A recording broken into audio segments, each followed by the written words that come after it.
Do you know light doesn't have mass but it has momentum. ये कैसे possible है कि किसी चीज के पास मास नहीं है लेकिन उसके पास में मोमेंटम है? Because we know the formula of momentum is M V, mass into velocity. तो क्या ये एप्लीकेबल हो पाएगा उसमें? लाइट में नहीं हो पाएगा, because light has photon and photon doesn't have मास। तो अगर फोटोन के पास में मास नहीं है तो उसके पास मोमेंटम कैसे हो सकता है? वो इसलिए हो सकता है क्योंकि ये फॉर्मूला एप्लीकेबल है ही नहीं। किसके लिए? लाइट के लिए। बिकॉज ये कब लगता है? जब ऑब्जेक्ट की वेलोसिटी बहुत कम हो, उनका मास कम हो, यानी कि फोटॉन्स हाई एनर्जी पार्टिकल्स है। तो उनके लिए कौन सा इक्वेशन यूज होगा? उसके लिए हम आइंस्टीन की थियोरी ऑफ रिलेटिविटी के अकॉर्डिंग देखेंगे।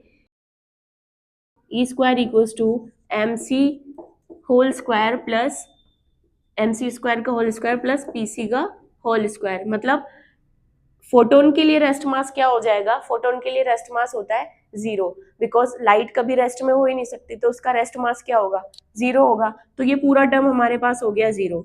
तो ये हो जाएगा पी सी का whole square equals to E square. Then it will be E equals to P C. तो यहां से मोमेंटम हमारा आ जाएगा energy by speed of light, और we can say P equals to H by lambda.